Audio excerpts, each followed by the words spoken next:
And welcome back to Insemination. My name is Laura High, your chaotic sperm donor baby of the podcast world. And here in this podcast, it is all things donor conceived. And I am so excited that we get to finally release this episode.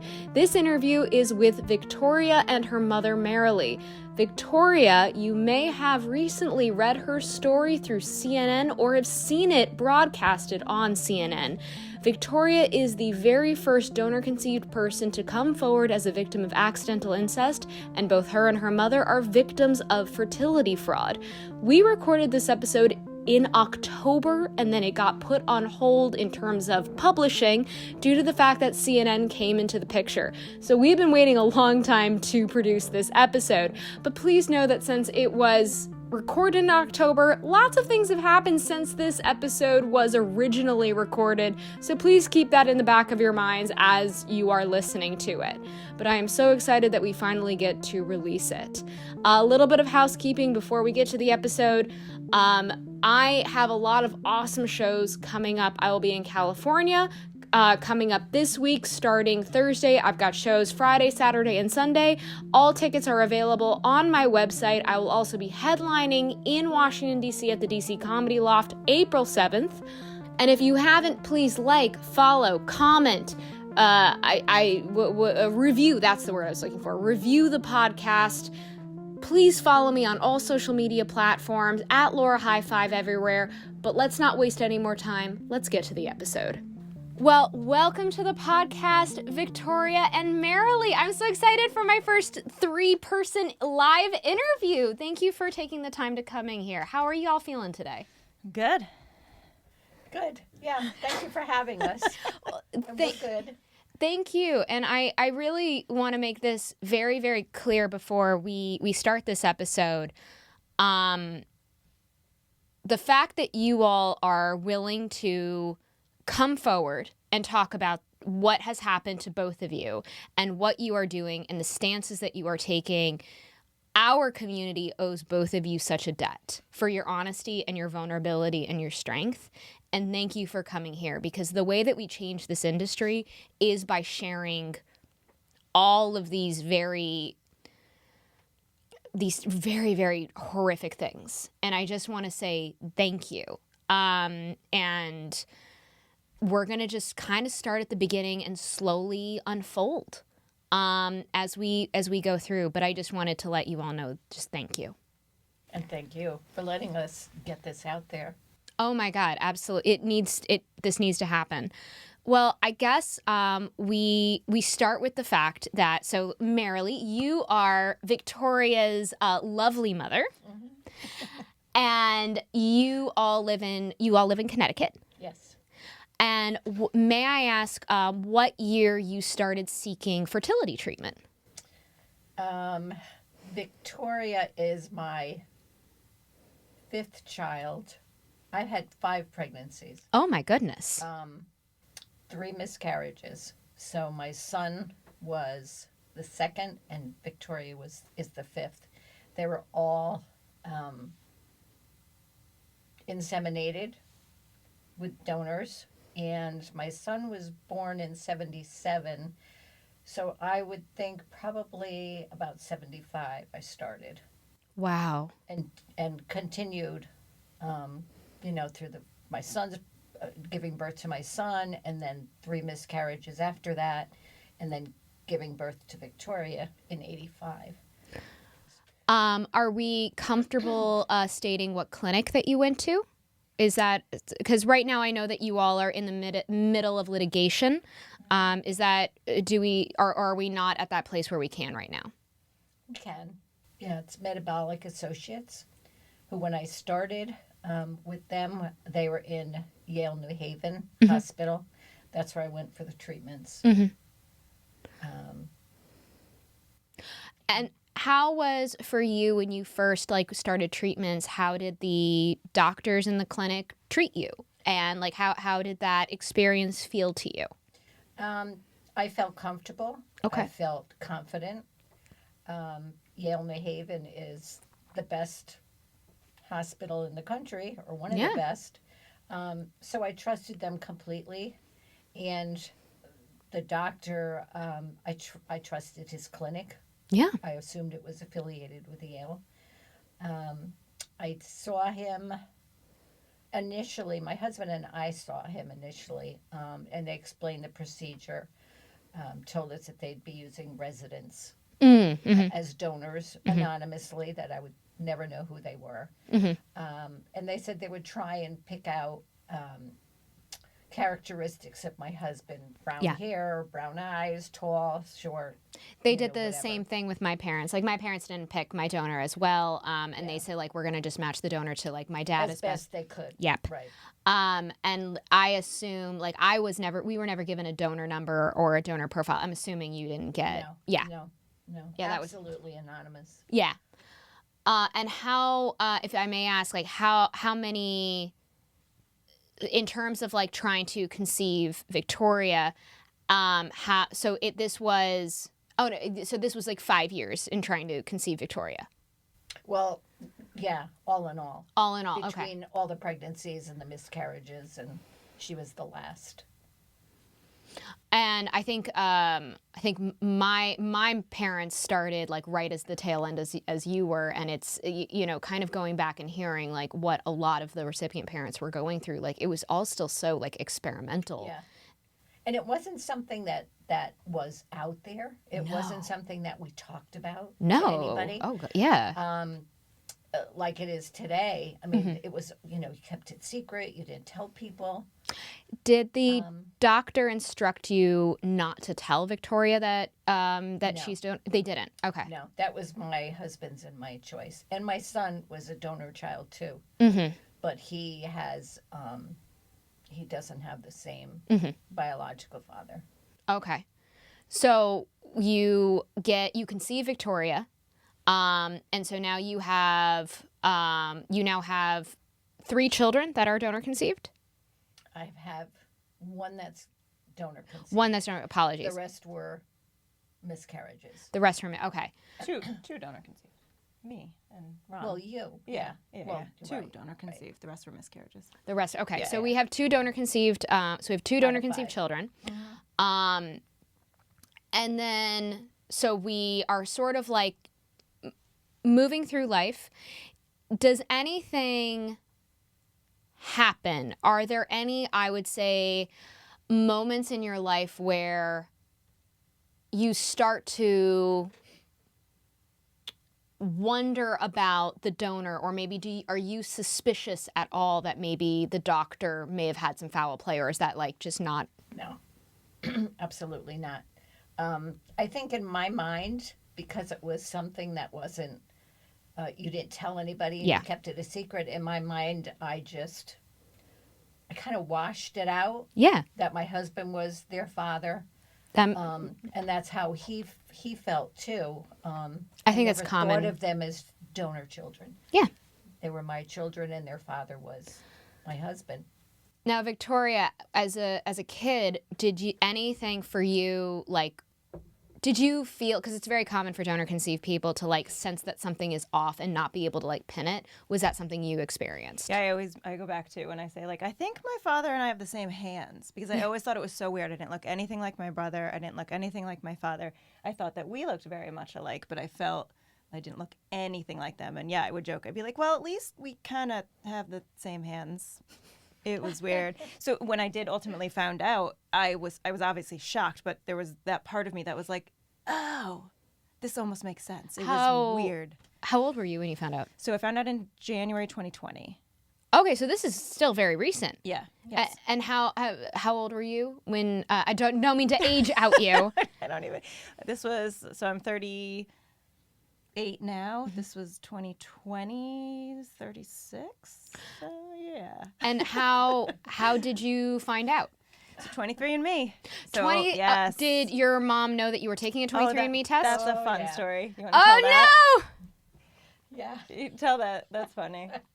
I knew she was. Of course, I know she's a donor. I mean, she's a donor child, and I knew she didn't know, or my son didn't know. Yeah. And she kept saying, "Oh, I'm going to do this 23andMe and 23andMe." And I'm going, "Oh, why bother? Why are you going to do this? Don't be doing that. What do you know who your family is. Yeah. But she was adamant she was going to do this. And usually when she sets her mind up to do something, she does it. Oh my gosh, maybe we are related. Oh my gosh. Yeah. Oh yeah. To a fault. My mom would be sitting here going like, Laura does the exact same come fucking hell or high thing. water. Yeah. So she did it. She said to me, Mom, I put it in, and I figured, oh, okay. So I called her father right away. Yeah. And I said, beware, because she did this, and I don't know what's going to happen. And I don't know this is happening, obviously. I'm just like, Right. obviously you are concerned with it. What inspires you to take 23andMe? So, I mean, that's a whole other long story, but I had a pretty bad virus in 2019. Okay. And I had all sorts of weird health stuff after this virus. Yeah. And I was questioning, like, do I have Parkinson's or MS? I was going to different doctors. I was having neuropathy, all sorts of weird stuff. So my goal of 23andMe was just to look at like the health stuff, because I, was told like they can tell you whether or not you carry variants for certain types of things. I had no interest in, I was curious, ancestry, how German might I be, because my father was German, but really it was for the health stuff. Yeah. But then I just want to make a little PSA about that for anybody who is thinking about using 23andMe to gather your medical history. 23andMe and any of those at-home DNA tests are not medical grade. If you do want to get if you really want to do like serious medical grade testing, which I obviously think is a very good idea for anybody who is donor conceived, an MPE, adoptee, please go to a genetic counselor. We've had 2 genetic counselors on this podcast who are absolutely lovely. But I just want to throw that out there because it is unfortunately it is a misunderstanding. Yeah. But anyway, please continue. Yeah. All right, so forgetting this day and age and everything comes in computers, I started watching the mailbox. Stuck in the mail. And I figured, what if it comes in the mail? I'm going to take it. And Oh put it no. away. Because I figured she didn't know. And if she finds out, then I have to tell her brother, and her brother doesn't know. And what good is it going to do at this point? Anyways, it came through the computer, which I didn't realize. And so one night, I guess when you got the results, I was upstairs in bed reading. We live in a duplex, so Okay. so we own a home, and she's on one side, I'm on the Okay. other. Yeah. She lets herself in, and I hear her coming up the stairs, and she's going, Ma. And you can take it from there. She's what do you want? And I was like, who's Burton Caldwell? This is the endocrinologist's name. And she had this look on her face. It's like, oh no. And then I don't even remember what I said. I said something about like supposedly he's my father. And she says to me, Victoria, go to bed. Go home. And I'm go saying, to bed. No, he's not. We started talking about the donor, and I said, yeah, you're a donor, but not from the doctor. No. Before this, you said, okay, Victoria, sit down. I was like, oh, what do you mean, sit down? And I was crying. I started crying. Yeah. But what's confusing Wait, I'm so confused. Like the doctor committed fertility fraud, but he put himself on 23andMe? No. No. So to back up a little bit. Okay. I was about to say, I was like, okay. Oh my gosh. No. So when I did 23andMe, after the results came up, I had opened it up and I saw half siblings, but I thought, oh, this is weird. It's probably not 100%. There's not, everything on there is not real, right? And I kept getting this email from one of what I now know is my half siblings that was like, hey, do you want to find out more? Are you interested in why you have so many siblings? And I thought it was like a gimmick, like a 23andMe, like trying to sell me more or something. It does say like your car warranty is expired. Yeah. And so I kept ignoring it, and then finally it had popped up in the subject line. Now the person emailing me was from Arizona, and it was like, did your mom do in vitro at Yale? And I had known that much, actually. So a few years prior, she had told me that they had a hard time conceiving and that they went to fertility, but I always thought my dad that I grew up with was my father. So when I saw that, I was like, how does this person know this? I just want to say, like, that's always like our biggest clue is like when there's parents who like don't want to tell their child they're donor conceived, usually like sneak like that. Yeah. That's sort of like the first wave of like, yeah, we struggled with fertility, we did in vitro. Like that is like we always tell people that we're like, if this is what your parents have told you, you may want to take a 23andMe test because like that's actually a very typical thing that happens. Like that's always like our first red flag. It's like it's been eating at you. You got to say something. Yeah, and that's sort of like the first, like, this is my way of sort of half, like that. That's a very, I would say we have a lot of recipient parents who do that. And when you think about it, back then, I figured, why tell them or tell her? Because there's nothing to tell. I don't know who your father was. I don't know who the donor was. Why rock her world and tell her, this man isn't really your father, but somebody else is, and I don't know who he is, and I can't give you. I thought that would be worse and would be more scarring her. I think a lot of parents come into it thinking that, and that's why I think it's so important now. Because like certainly when like I was conceived, when Victoria was conceived, recipient parents, like you had nothing, you had no resources, there was nothing, and I think that was. And that's to me like so awful. Like thinking about that, like y'all were like left to like sort of fend for yourselves. Right. And I'm so grateful now that we have community between recipient parents, donors, and donor conceived people. How like recipient parents can be like, okay, so this is how we told our kid. There's children's books now that like literally help start the conversation. And now like we have. The evidence and everything as to why early disclosure is so important. And I'm so grateful now that is available. But yes, there are so many, I would say, recipient parents who have the same line of thinking, because also when Victoria and I were conceived, infertility was still so stigmatized. It was so stigmatized. There was nothing out there, like you said. No, there's nothing. Grasp onto. Yeah.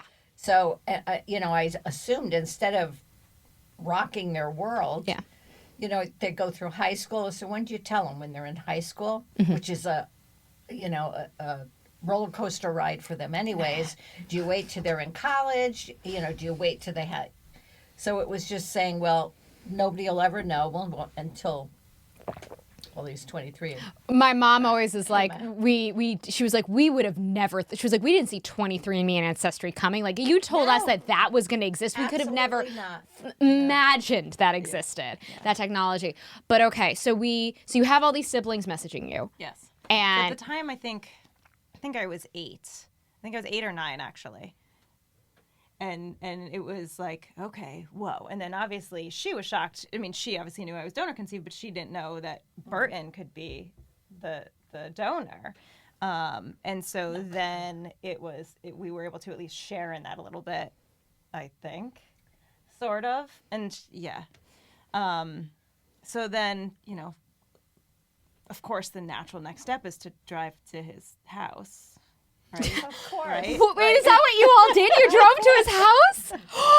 Oh my gosh, yeah. I want wine right now. Oh my God, tell me what happened. Yeah. So in my brain, I love this. By the way, I love that you did that. Oh, this is okay. It wasn't real. Like I couldn't make sense of this. Like it needed to be very real, and I needed to see it. And he lived 45 minutes from where I live. Oh my God. Because of course I stalked the heck out of him. Oh, yeah. And also, I don't know if I should go back now, but you had asked, did he put himself on 23andMe? So no. So it was one of the first siblings that identified this had connected with his one of his family members, and through her digging and kind of connecting dots, sure enough, long story short, she was able to find out that's who.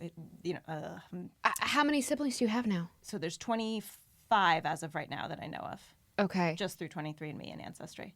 Oh my God. Okay. So did you just suddenly 25 half siblings on 23andMe? No, it was 9, and then I did Ancestry, and then there was 2 more on there, and then every few months or around Christmas, because everyone gives the gift. It's sibling season. Yes. Yeah. We're coming up on sibling season. Yeah. Merry siblings to us all. So absolutely. She might get a couple. We call them dibblings. Yep.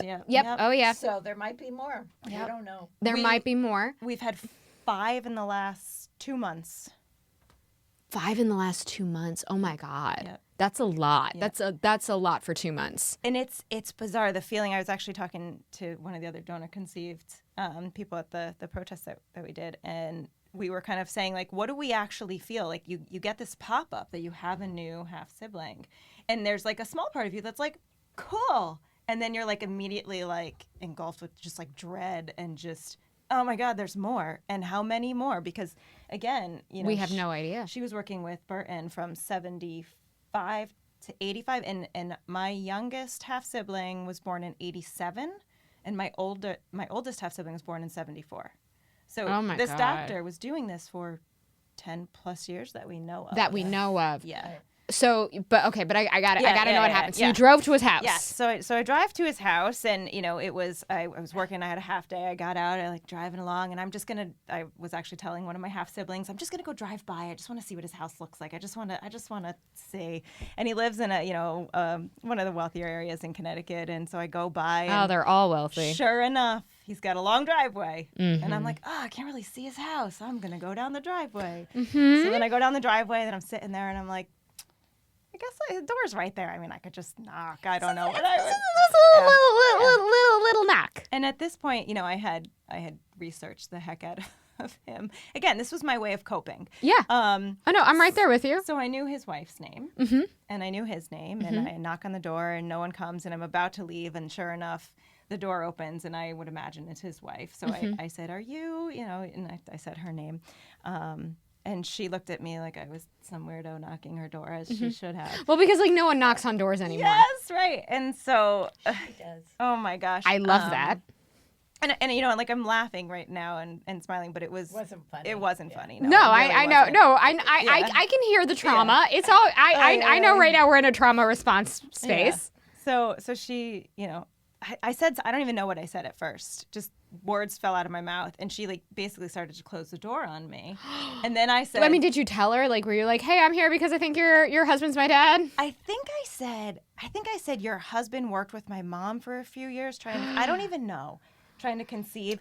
And then when she started to close the door, like, you weirdo, that's when I said, I think your husband's my biological father. And then she was like, and the door opened, and then she was like, okay, come in. And I was like, come in? Whoa! I'm coming in? Yeah. Whoa! Yeah. All right. Yeah. I like that energy. I appreciate that. Yep. And sure enough, she sent me to this guided me to this dining room table, this beautiful house, and I'm sitting there, and she's like, let me be right back. I'm gonna go get Bert. And I was like, oh my God, he's here. And I'm sitting there, and my heart is racing, and I'm like, what am I doing? What am I saying? Is this real life? It was insane. Oh my God. Oh my gosh. So yeah, sure enough, and I hear like her say something like quietly, like in a different room. Then I hear him like coming, and then I see him, and sure enough, the first thing I notice, the eyes. Yeah. The light, like grayish blue eyes, which, you know, I have. And I was like, oh God, this is real. It was so weird. It was so weird. And so he sits down, and it was bizarre. Well, It was bizarre. What did he go like? Did he admit it? Did he just go like, well, this is weird, bye? Yeah, no. So he very quickly said, excuse my presence. You know, he was kind of in pajamas. He has Parkinson's, and he's in his 80s. So I don't know how much of it was Parkinson's or how much it was his personality, but he was very flat and matter of fact, you know, the whole time. So I had said, yeah, I think you're my biological father. And even those words coming out of my mouth, like, what? Oh my God. And he didn't seem shocked at any point. And again, I don't know how much of it was just like his personality, just like very flat and matter of fact or what, but he was just like, you know, kind of like, tell me more. And then I went into the whole story. And he just said, yeah, that sounds about right. You know, and I gave more details. He had asked, you know, some random questions. You know, for some reason he had asked, you know, where did my mother live? Before even asking like what her name was. He, you know, I said, why? Or no, I said, did you know how many times you donated? And he chuckled. Ew, Yeah, ew, ew. yeah. Oh, red And flag. Oh, no. That sticks with me. He kind of chuckled and did one of these like I have no idea, you know, that kind of thing. Oh, that's not the moment to do that, dude. No, Oh, no. that's terrifying. And of course, I asked the why, right? Because that's I want to know the why. Why did you do this? Yeah. And again, he kind of chuckled and just said, well, I was in the business of making babies. And it was just so bizarre. So while I'm like trying to figure out what am I trying to say or ask or what do I want out of this meeting, the fact that I'm like living in this is just, and this is my reality. It was just so bizarre. You asked him for medical, didn't you? I said that, the other reason why I was there, he said, of course he said, what do you want from me? Are you holding me responsible? And I think in that moment, I quite honestly said, no, I need to put eyes on you to even begin to wrap my head around this. I need to see that you're real. Obviously, you're older. And if you had died and I never got a chance to meet you, that would also affect me. Yeah. So I definitely said that. And then I said, and I also wanted medical information because I had been struggling with some health stuff. Yeah. And I was curious. And then that was another thing that really bothered me is at that time I was wondering if I had like MS or Parkinson's developing, and to see him with Parkinson's, it was bizarre. I obviously later learned that it's not as genetic as I guess we think it is, but it was very interesting. And yeah, so I no sooner, after all wrapped up, I sent this whole message to all my dibblings that I had connected with. Hey guys, I went to the house. This is all that he, I wanted to try to remember everything I possibly could, so I spit it all out. But it was quite the whirlwind, and of course, there's so many other things that I wish I had asked or said, but it was very bizarre. So you did this, and I cannot say enough how much I love that you did this. Now, coming home, you come home to the duplex. I assume you let yourself in. Marilee, how do you take all of this information? Because this happened to you. How do you feel about all of this? I feel you feel betrayed. Yeah. Doctors, you put your life in their hands. Yeah. You trust whatever they do or whatever they say. And especially coming from Yale, I had complete faith in what they told me. Yeah. So when I heard all this, I was more concerned about her feelings. Because what happened to me was 30 some odd years ago, 40 years ago. But that still it still happened to you. Like, it still matters. Right. But at the time, I didn't know. I understand. So finding out now, I was shocked. I had no clue, you know. And then I worried how she would deal with it, which is what I was really more concerned about. And then I was concerned about my son. Is his the same biological father, or does he have a different one? Yeah. Do we know? Tell him. Yeah. So he had an actual resident or intern donor. Okay. But then that's what makes me think okay, so why me? Why did he use his own sperm? Was it just, she's here and we don't have anyone, so I'm just going to go make my own sample? Was it, my mom recently, we were talking and she had said something about noticing marks on charts, and it's just, I just wish I could understand all of the whys. And was it this I don't know, planned intentional thing? Was it literally just they showed up, we didn't have any donors? So right. That's what I tend to think, Regardless. that they had all these people coming in, didn't have enough donors at the time, so he just helped himself. We don't know. We probably never will know why. Oh my God. And the bad thing is he was in New Haven. All these people that he inseminated all lived in the same area. Oh my God. That's why I always wonder, why was the first question he asked me where you lived? That's, for whatever reason, that's one of the things that stands out to me. That's an interesting question. I don't know if it was just a random thing that came out of his mouth or if there was more behind it, but it was very bizarre. Yeah, because, and as you later found out, she had come across some of her dibblings and didn't know it, because they're all living in the same area. Well, so let's kind of dive into that area now. Is you finding more siblings and everything. And so this happened in, I apologize, so this happened in 2020? Yes. So then you now have talked to your, how do you want me to refer to him? Your donor, biological father, the doctor? Donor. Donor. Yeah. Okay. So you've now found him. You spoke to him, which is incredible. very awkward conversation. So, and you obviously go home, talk to your mom. What is the next year or so look like? Yeah. So, as every other month comes by, more siblings pop up. It's very surreal. Over the next year or so, I ended up learning that one of my siblings went to the same high school as I did. She was older. So, luckily we never actually crossed paths, but it felt really close to home. Yeah. And then, the next year, another one of the siblings, I think we were at like 17 or 18 at that time, she and I went to the same elementary school. And I had moved. I mean, I grew up in the New Haven area, and then in middle school had moved to the Wallingford area. And so like now I'm in different school districts and coming into find out that like, oh, in all these different schools, I have a bunch of half siblings. At one point I lived in Norwalk, and I lived across the street from two, they're twins, half siblings as well. So it was very bizarre to be like, oh my gosh, we're all so close, and like we could have run into each other. Yeah. Which is what brings me to what I feel in many ways is almost the most traumatizing for me. Obviously in 2020, finding out that my, the father that I grew up with was not my father was one shock. Mm-hmm. And, at the time, we tried to seek out like legal advice, and basically it was just, there's nothing we can do for you, which, that's a whole other story, which is insane to me. Well, we'll get into that. We'll get into that. Yeah. But then, the years go by, and I kind of just coping. I get to know my siblings, and I try to make meaning of this, and like, okay, well, cool. Now I've got more family, and, who can I get to know? And unfortunately, a lot of the siblings are in the area. At this point, I had gone out for coffee with a handful of them. I'd grabbed a glass of wine with another, and so we're all connecting, right? Mm-hmm. So now you always said you wished you had more family. This is true. I literally I said the same thing, and I'm like, wow, the universe listened. Yep.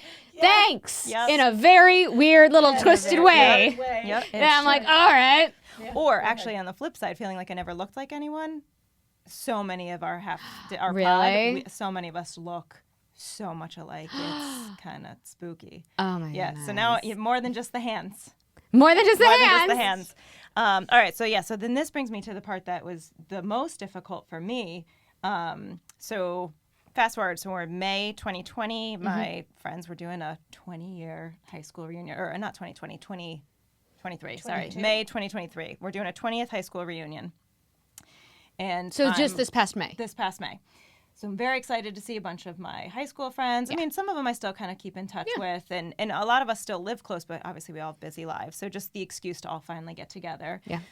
So we go to the reunion. A couple of us decide we're going to meet up like a week or so after, just to really kind of talk. There was four of us that were, there's a handful of us that were really close, but four of us decided to get dinner a week or so later. So, we're sitting out at dinner. This is where I don't know how to say, I don't want to say names.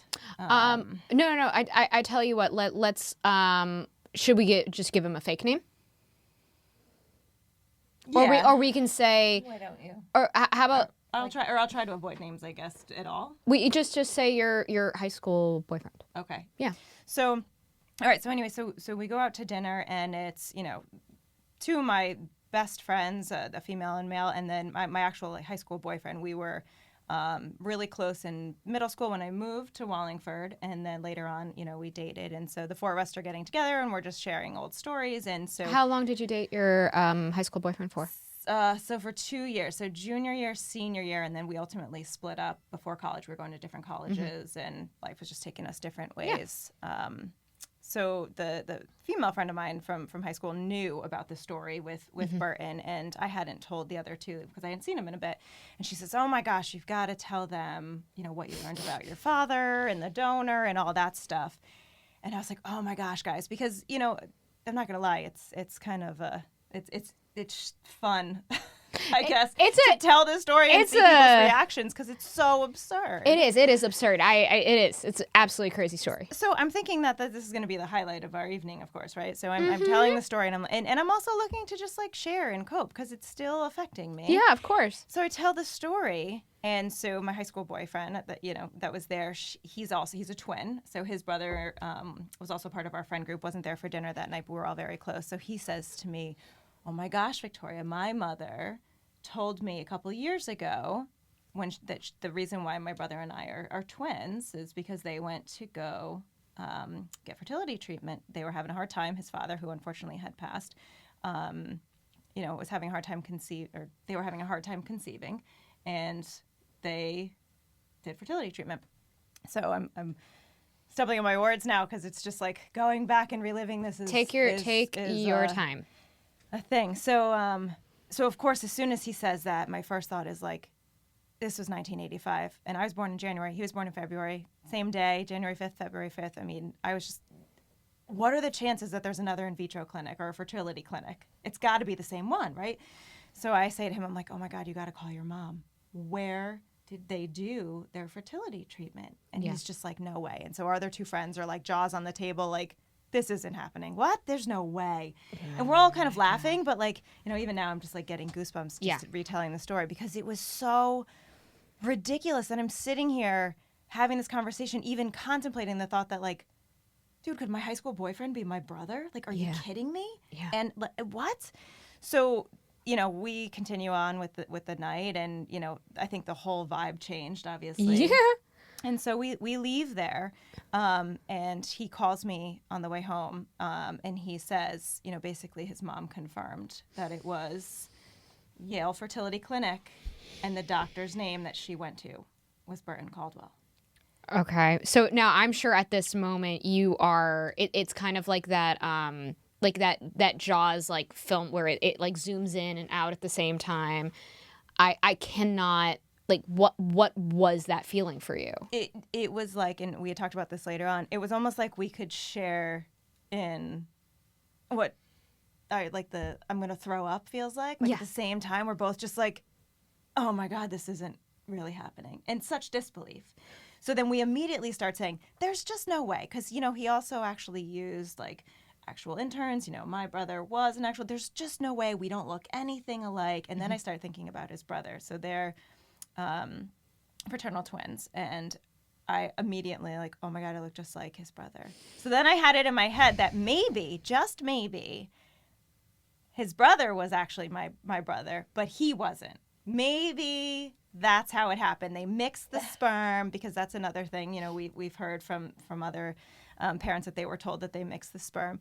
Maybe he wasn't my brother, but his brother was, and like, okay, that'd be weird, but I'd be able to wrap my head around that.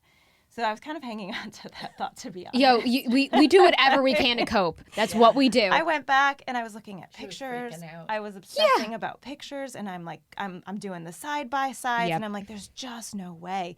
Because again, from 8th grade, I mean, I moved to Wallingford, somehow just magically gravitated to this human being. We became inseparable. I mean, we were best friends. We did everything together. I mean, it was like for a while, why weren't we dating? I mean, we'd be at like parties or hang out at friends' houses, and he and I'd be in the corner playing rummy, and like everybody else would be doing their thing. And I mean, we were always just so close. I don't think I've ever felt so comfortable with another human being. Like we were just so inseparable. And then ultimately, like I would date people or he would, and eventually it would just lead to this thing where we would be dating.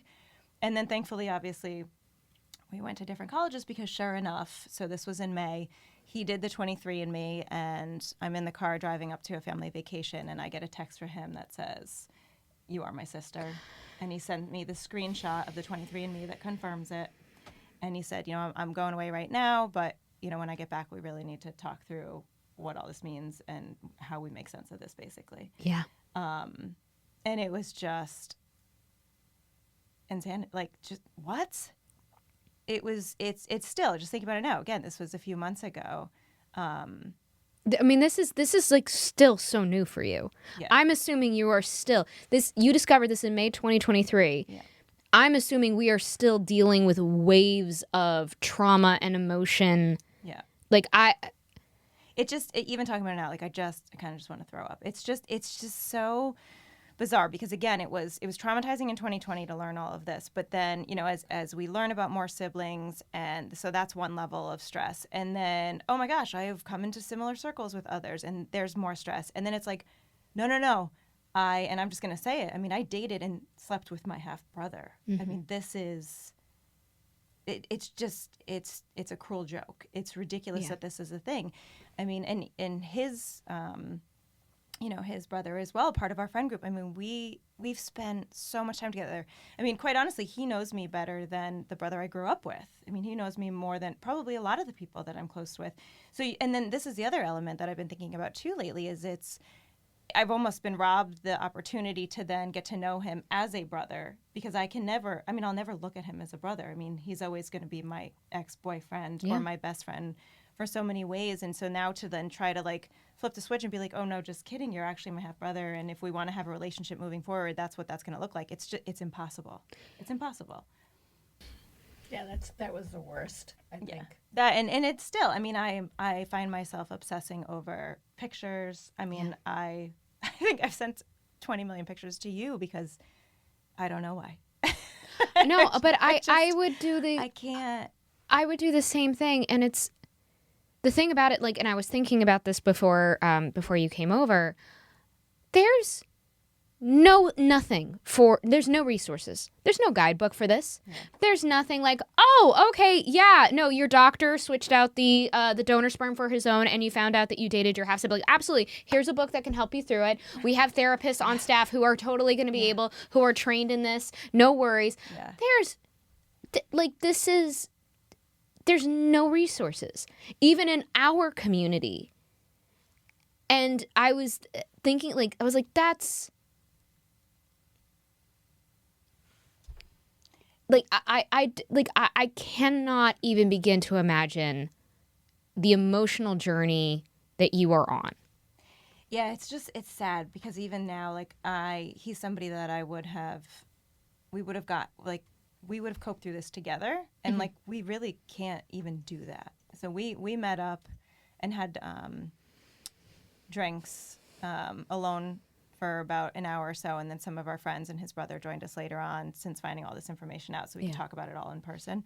But I'm so happy I had that time to just sit with him and talk about all of our feelings and thoughts, because they're so confusing. There's so much like cognitive dissonance about the whole thing. I mean, the whole thing. I'm sure. So I'm happy we had that time, but since then, we've basically have not been able to cope together. I would assume that I mean, please stop me if I'm wrong, but I would assume that like you are now looking back and now everything is tainted. There's like a color now over everything where it's like, well, I keep saying like it's almost like putting on like new glasses. Like I have to go back and like relive all of high school and look at it through a different lens. And I don't know how to explain that to anyone, because anyone that I've tried to tell that to, they're just like, well, why? It doesn't change anything. And it changes a lot. Are you kidding me? I don't know how to explain that to someone, that it changes just everything that I knew and experienced, and all the what ifs and all the How does not somebody understand that changes? I'm sorry. I want to apologize on that person's behalf. Yeah. That's basic empathy, that's going to change everything for you. Yeah. Of course that's going to be. And that's unbelievable. Yeah. And it feels similar, not to go backwards, but, with the in vitro doctor using his own sperm, people often say, aren't you just happy to be alive? And it's like, it's that same similar feeling that's just like, because your whole life mind-blowing. Has changed, even when you look back in your childhood, everything that you perceived as. Yeah. And now the other thing that gets me is, I'll be on social media and I'll see a picture of someone that I think looks remotely like me, and I'm like, well, you know what? My high school boyfriend could be my brother, so could this person, and so could this person. And that's one of the first things I think about now. If I'm walking down the street and I see somebody that looks remotely like me, I'm like, do you want to do 23andMe? Do you want to do 23andMe? Like, have you heard of our Lord and Savior 23andMe? Yeah, right. I don't know if he was a savior or not. Oh no, no, God, absolutely, definitely not. No, the man is definitely a predator. But I mean, I'm just, and I feel so like, I feel like this is just empty, and I feel like this is like, but I still feel like this has to be said. I'm so sorry. I'm so sorry that both of you have had to go through this, and I cannot imagine the emotional waves that both of you are feeling, because this is such a, especially for you, Victoria, but both of you are going through is such a unique experience. Being a victim of fertility fraud, being a product of fertility fraud, having that relationship with your ex being ripped away from you. Like, I'm so sorry that you are all experiencing this. Do you need help finding your biological parents? Whether you're donor conceived, adopted, or an NPE, please contact DNA Angels. DNA Angels is a nonprofit team of genetic genealogists that help you identify your biological parents. And this group is run by donor conceived people, adoptees, and NPEs, so they will emotionally have your back during this process. DNA Angels has identified almost 5,000 biological parents since 2019 using test results from Ancestry DNA. And they are a nonprofit because they believe that your financial situation should not stop you from identifying your family. If you are searching to identify and possibly connect with your biological donor or missing parent, please reach out to dnangels.org. Must be at least 14 to apply, have tested at Ancestry, and presumed parents born in the United States of America. Because, Victoria, you are the first person to, as a donor-conceived person, publicly come out with this. If there is somebody else who is going through the same thing as you are, what would you want to tell them? Because you are not the only person who has gone through this. There's no way that is happened. No. But what would you want them to know? Well, and I will say, actually, when we were doing our protest, I had 2 people come up to me and say that are also donor conceived. The same thing happened to me, but I can't talk about it and I won't share it yet. Yeah. And I hadn't mentioned that to you, but that was, I don't even know what that was for me. It was, I didn't want to push at the time. No, God, no. That is something that's so personal. But that fired this up more, because really the only reason why I'm doing this is because I feel pretty passionately about having there actually be real legislation out there. And if this is something that just adds to, the tipping point to get that to happen, then I want to shoot it from the, yell it from the rooftops, because, of course, and I still feel hesitant saying it because I am afraid of the negative commentary about all of this, or I can't believe she's sharing this, or why would she admit this, or If you get any negative comments, you send them my fucking way. Yeah. You tell me where the hell they are, and I will take care of it. Fuck no. I've already had one person say, if sleeping with your half brother is the price to pay to be alive, then you should. Who is okay? I will find you. I will find you. And that I can't take, because I'm not doing this for any other reason other than I feel I need to make meaning out of all of what happened to us. Yeah. And the only meaning that I can think of with this is, one, to help to promote more laws and regulations, and people to be aware of when they go for inseminations, to be aware of the possibilities. Yeah. And I'm a therapist. I'm an LCSW, and when those 2 people came up to me and kind of said, "This has happened to me too," and I don't, I'm not going to share about it. I don't want to talk about it yet. There was that element too, where I almost think I want to open myself up to, if you hear this story and for whatever reason you feel like you have a similar experience or know someone and want to talk about it, I'm going to, make some free time in my schedule to be able to hopefully help. I mean, I don't know what else to do with it other than to just open myself up to be able to also talk to others that have experienced this. Yeah. It's something. I can't be alone. No, and it's been something that in the community, you are the first person who I've personally been yes, this happened to me.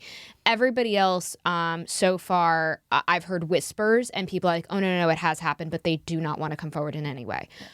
And that's understandable. Right. It's It's very very personal. personal. But I also... I also want to say, too, I mean, part of my hesitancy even saying this, too, is I really do want to protect, obviously my high school boyfriend and his brother. I mean, not only did they learn about this, the sibling piece and the donor at the same time, but they're also dealing with this in their own way and processing it in their own way, and I fully respect that. And of course, trying to be careful about how I'm sharing the story, because I want to be able to use it to do more, but I also don't want to fully... blow up their world anymore either. Yeah. I think this is understandable. I cannot even begin to say, the mourning and the trauma that all of you are going through with this is there's no guidebook, there's no rule book. You are all figuring this out in your own ways, and you absolutely, like, everybody should be holding space for all of you as you are figuring this out. And just like to be, and making sure we're all on the same page. I know my followers know all these things, but like just to make this clear, there is no cap on how many babies can be made from one donor. The first cap is going to be going into Colorado. It was voted in, but will not be like going into law until 2025, and that's going to be a 25 family limit. Now, 25 family limit means one donor can donate to 25 families. That could still end up being 50 kids. It's still way too much, but it's a start. We have to put it, because there is no cap in the United States. And this is the amount of donor-conceived people I have talked to who also are like, I went to school with my sibling. I was best friends with my sibling. We dated the same person. They were my next door neighbor. You are not alone. You are not alone. And the fact that not having a sibling cap, the fact that we don't know who our siblings are, is just dangerous, and it is negligent. And saying that it is not fair is not a strong enough phrase. It's just, to me, it's vile.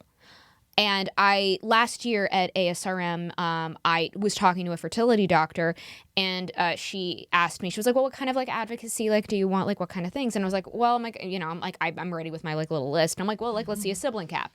And she was just like, oh, I don't think you should spend your advocacy doing that, because there's no way it won't happen, because it's too expensive to put in that kind of tracker. And I literally was like, that's not my fucking problem. That's yours. Right. That is, Right. I'm like, I'm sorry, ma'am, but like, no, you put in a fucking sibling cap. The fact that you all don't have one, I'm like, is so horrendous of you. And the fact that you're like, it's gonna cost too much. I'm sorry, you're not gonna get your third yacht. Right. I'm so sorry. And look what it cost all those children that are born. Yeah. What's it cost to them? What's the cost to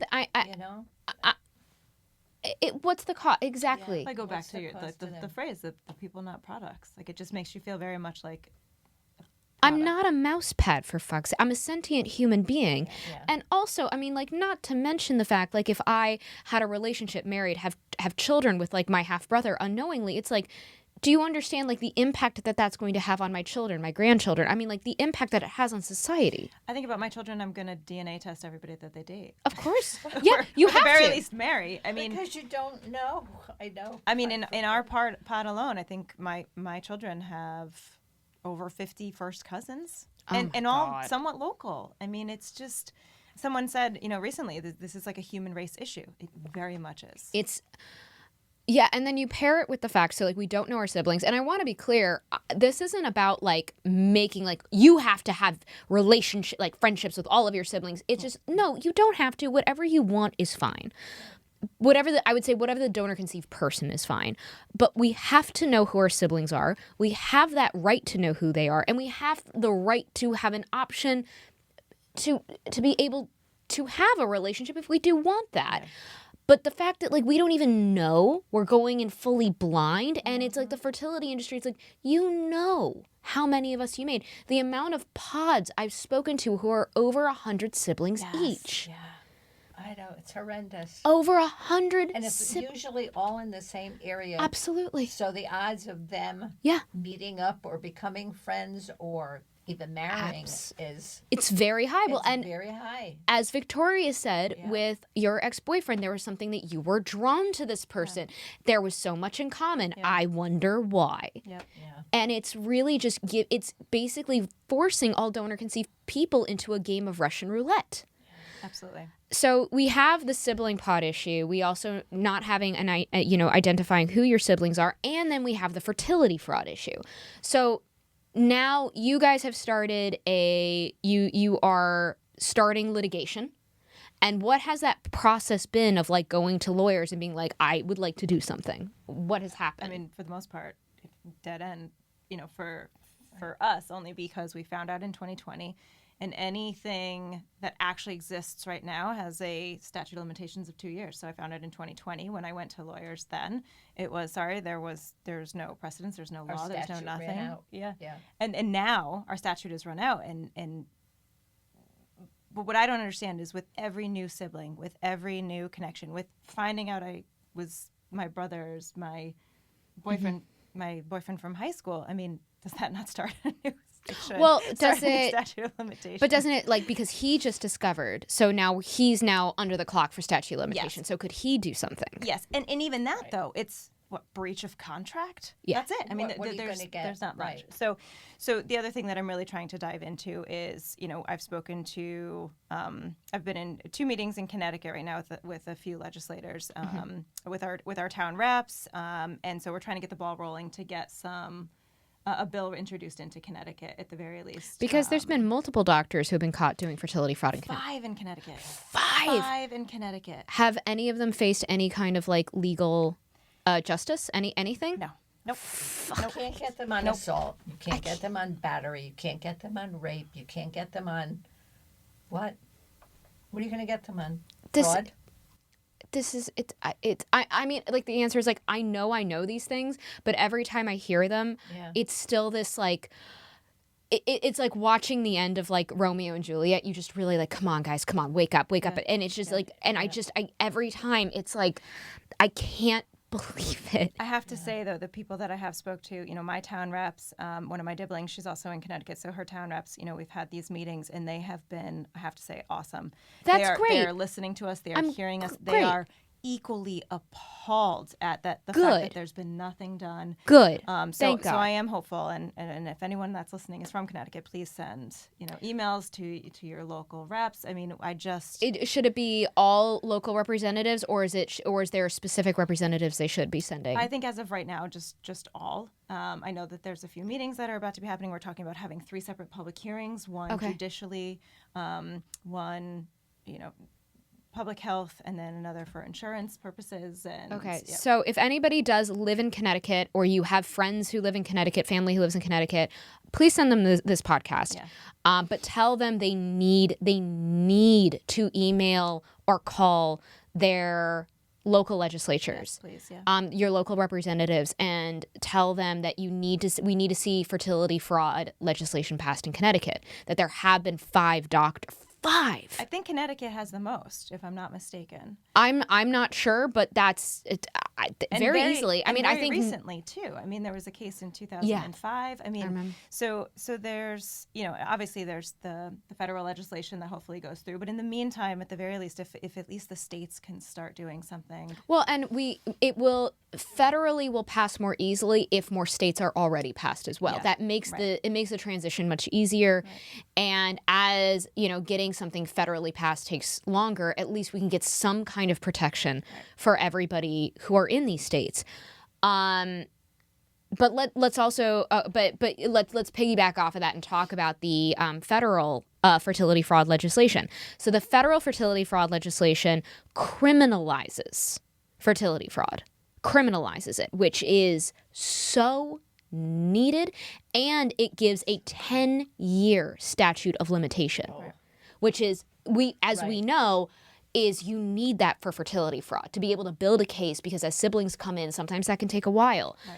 And it is HR 451. We've got, it's like got 41, 42 co-signatories, I think. I believe it's early 40, but it's bipartisan. There's no reason it shouldn't pass. Yep. And because right now only 11 states have passed fertility fraud legislation. 11 states have passed fertility fraud legislation. And that's terrifying. And this also includes, like, even if you're not doing donor conception, if you're doing IVF, fertility fraud legislation also protects you. Yeah. I mean, and key things that I'm learning more and more about that are so needed. I mean, we talked about like the health stuff. Like it makes it, I think Illinois is the one, right, that has, it's not only is it retroactive, but it makes all donor conceived children able to access the health records that are so important. Ooh, I actually don't know. I got to double check that. I don't know. I think. But you think, we'll double check that one. But yeah, it's the how the lack of regulations, is this something like, because I know that it really shocked my mom. Has it shocked you now, kind of learning this in retrospect on how unregulated the industry is? Yes. Did you Absolutely. did you not, like, when you were doing it, did you think more of these basic regulations were in place? Did I think? I never thought about it. I 'Cause- mean, there wasn't any, like I said, it was always hush hush. Mm-hmm. There was never any doubt that I didn't trust what he would say to me. That, oh, we're course. only going to use a donor 3 times. Mm-hmm.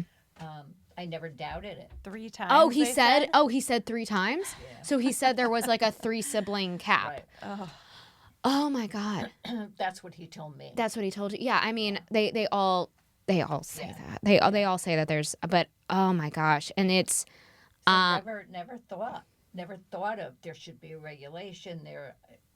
well, because it's common sense, and you think like there has to be some basic regulations, and the fact that the industry from when you did donor conception to now has barely changed in terms of regulations. Barely changed. Barely, if at all. Is if at all. And and you know what we have now is like we have like ASRM guidelines, which are absolutely useless because they don't have to follow the guidelines. It's optional.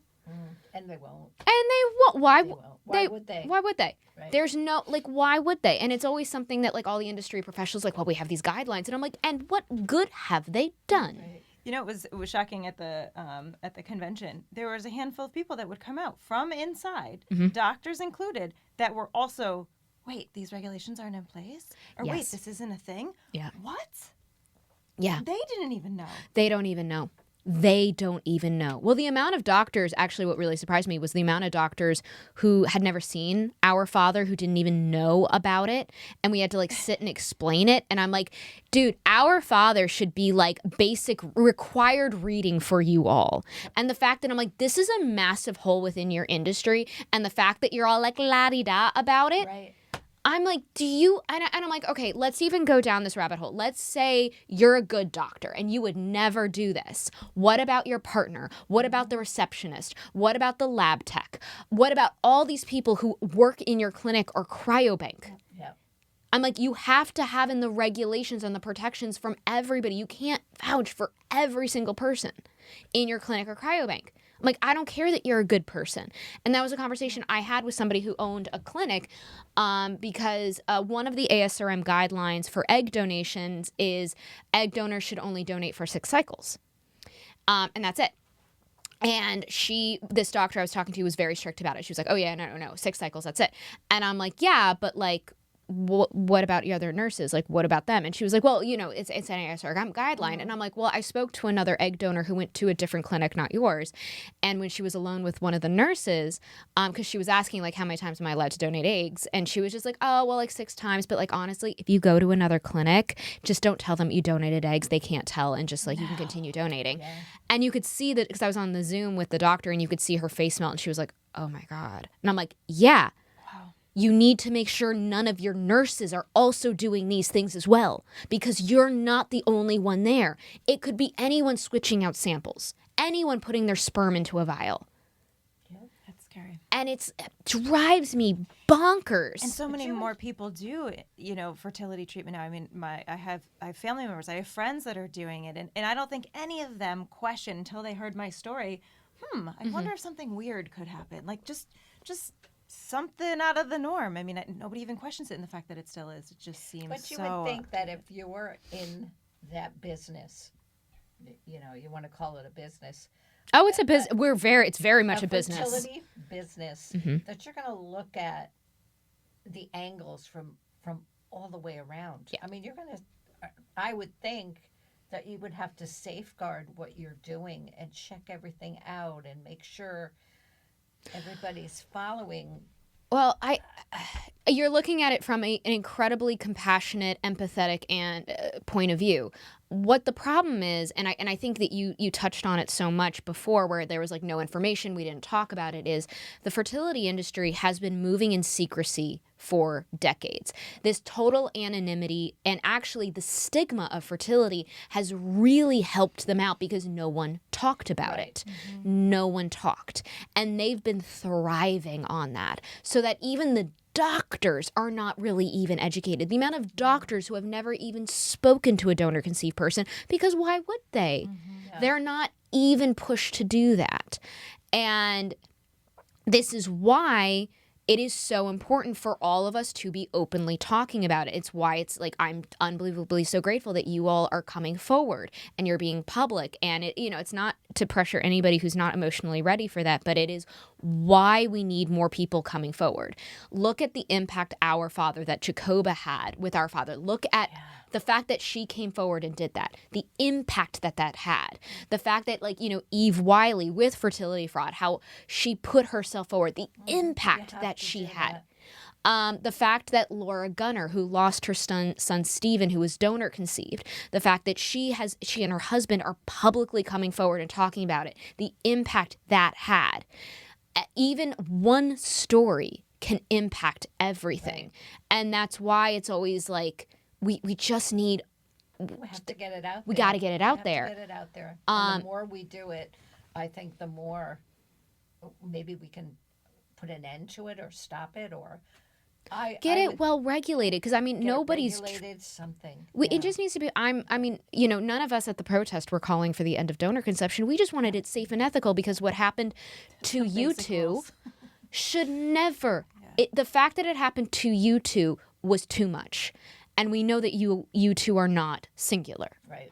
And that is, and the fact that, and I've said this very publicly, that it is a moral failing of ASRM, of the cryobanks and clinics, when we are advocating for the federal fertility fraud legislation. One bank has come forward and supported that legislation. One.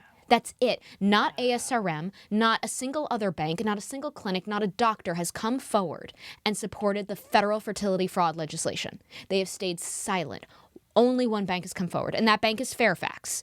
For anyone who's interested. Why? And I want to make it very clear. Fairfax still has a lot of accountability they need to make. They have a lot of accountability they have to do. But I do consider that a good step, that they were a first step, and I absolutely will take that first step. But I'm that is a moral failing of the industry as a whole. And it's why when I talk to doctors or anyone involved in the industry going oh, no, we're listening to donor conceived people. We're doing so much advancement. We're making all this progress. I'm no, you're not. No, you're not. You didn't support the federal fertility fraud legislation. Don't patronize me. Mm-hmm. Do not patronize me. You are you have failed epically. This was the easiest thing for you to back. And the fact that you didn't, you have failed. Sorry, I'm feeling the feelings. Yeah, no, absolutely. It's the things that I've learned too since even finding out. Obviously, I feel my story, and then hearing so many other stories. Being at the protest and sharing with all the other donor conceived people. It's just someone had said it's like the wild, wild west, and I'm like, yeah. It feels a little like that. It's just. It's 2023. What's happening? This shouldn't be this way. There's so much that shouldn't be this way. May I ask, and I don't know how much you're allowed to share, and if you can't, that's totally okay, because we obviously want to respect privacy. But your other siblings, how have they? How is their experience being finding out that they're also products of fertility fraud? How are all of your siblings coping? Yeah, so I want to be careful, because I know that so many of them have so many different feelings and thoughts on this. I have to admit there are a handful of the Dibblings that are. I'm happy to be alive. I don't really want to kind of touch into this. There's another handful that don't really want to know more, and then there's another group of us who talk on a regular basis, who are very much trying to figure out how do we make meaning from this. Yeah. I think that's normal. Even Jacoba was coming from our father. A lot of her siblings were no, we're fine. We don't need to do anything. And, and it turned into a massive mess. And it was only like a group of Jacobus siblings who were like, we have to tell this story. And like, thank God they did that. But like a lot of her siblings and their siblings are, it's not a monolith, and everyone has different feelings and they process the feelings differently. But for anybody who is interested in supporting HR 451, which is the federal fertility fraud legislation, please call your local legislature wherever you live and be like, go support it. I need you to go support it. And is there like a current bill in the making in Connecticut? Like, is there or not yet? Not quite yet. There's just Okay. a lot of meetings happening and a lot of very passionate people, getting We're together hopeful. and really trying. Yeah. Yeah, we're hopeful. We still have a long ways to go because unfortunately it is quite the process. But I feel very hopeful. It's a step in the right direction, at least. At least we feel like we're starting to do something. And that's all you can do. And y'all are doing the hard work and the serious emotional labor of literally picking up those first few logs, which are absolutely the hardest. And you're clearing the way for other people to come join you. But yes, everybody, it is imperative that everybody call and your Connecticut legislatures, if you have friends in Connecticut, or at least share a story on Instagram saying, please do this if you have no connection to Connecticut, because the fact that you've had 5 doctors, what's in the water there? And it's interesting. So I'm sitting here thinking, like, I kind of want to say, and if you're from Connecticut and you have any, feeling that maybe your parents did in vitro, take a test because. Oh my God! Of but course. then there's the part of me that's like, oh, maybe don't. I think it's a good everybody's warning. Choice. And it's got to be aware. a personal choice. I don't know. It's got to be, but I think it's a good warning. I think it's like, look, if you lived in Connecticut for Keep your eyes open. those years, and you were in vitro, or you sent some things up, or your parents have admitted that they've went through fertility issues, it might be something to consider. And do that, but I think it's like, do it when you are ready. When they're comfortable. Because you can't, once you open that box, you can't close it again. Right. I'm always in favor of knowledge. I think we can do something with knowledge, but I never want somebody to get into a unsafe emotional place. So only do it when you're ready. But Victoria, you were saying that you want to be available to people who are in your position, and kind of maybe guide the way for more people to come forward, because and I know you know this, like I would say logically, but I do feel like it's incredibly important to say, like, that like you have nothing to feel ashamed of. And anybody who has gone through what you have gone through has nothing to be ashamed of. This was not your fault in the least bit. Well, and this is why this is so difficult, because yes, like you said, like logically, absolutely, but there's another part of the brain, that's so just somewhat ashamed and somewhat, oh my gosh, I'm really talking about this, openly. I'm sharing this, and do you know how much courage this takes for you to do? It helps heal a little bit too, to get it out there.